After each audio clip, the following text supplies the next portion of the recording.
défendre la vie.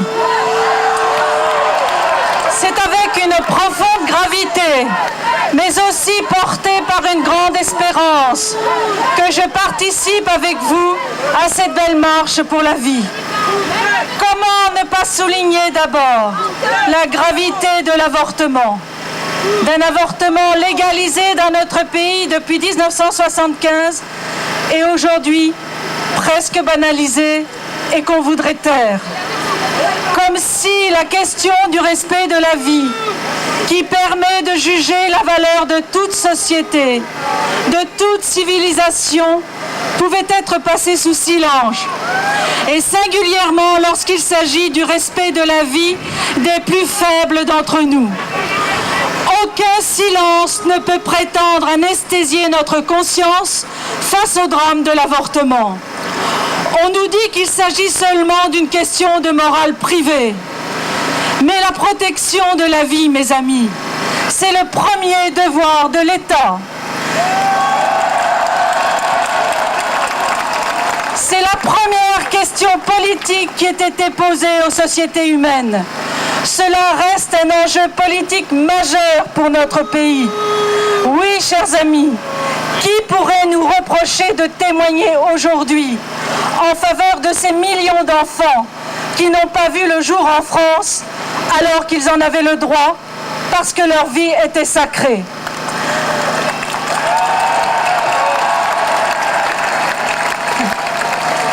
À l'heure où l'on parle beaucoup de lutte contre l'exclusion, nous devons nous souvenir de ces enfants, refoulés aux frontières de notre société, stoppés net dans leur premier élan par l'avortement légalisé.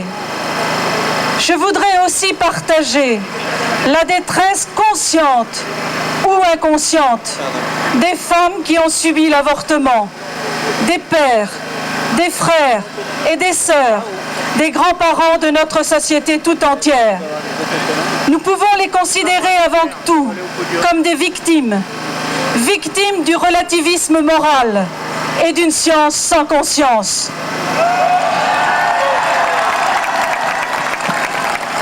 Nombre d'entre eux se sont déjà élevés pour dénoncer l'avortement légal comme une tromperie du droit qui supprime un enfant et blesse sa famille dans le même geste. Nous sommes, malgré cette gravité, chers amis, porteurs d'une grande espérance.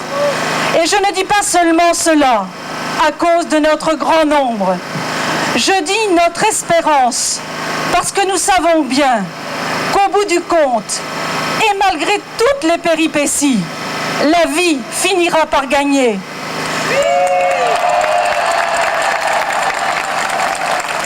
Votre présence aujourd'hui est un signe. C'est le début de la longue marche unitaire pour la vie.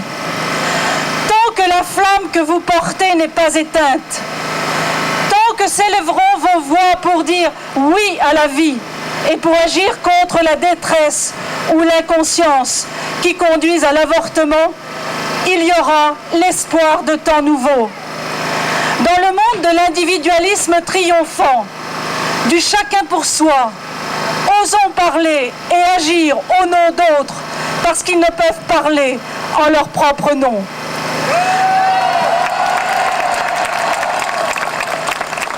Dans un monde scientiste qui voudrait faire croire que l'homme est un matériau qui se gère, osons proclamer le caractère sacré de toute vie humaine dès son commencement et jusqu'à la mort naturelle.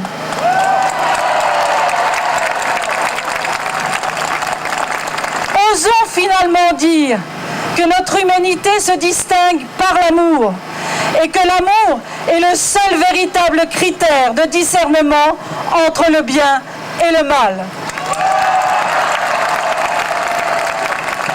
Oui, mes chers amis, malgré nos faiblesses, malgré nos propres limites, malgré la colère que l'inconscience de notre monde peut faire monter en nous devant tant d'horreur et d'absurdité, malgré aussi ces réactions de rejet et même de haine que nos convictions peuvent susciter, rappelons-nous sans cesse que nous sommes réunis au nom de l'amour.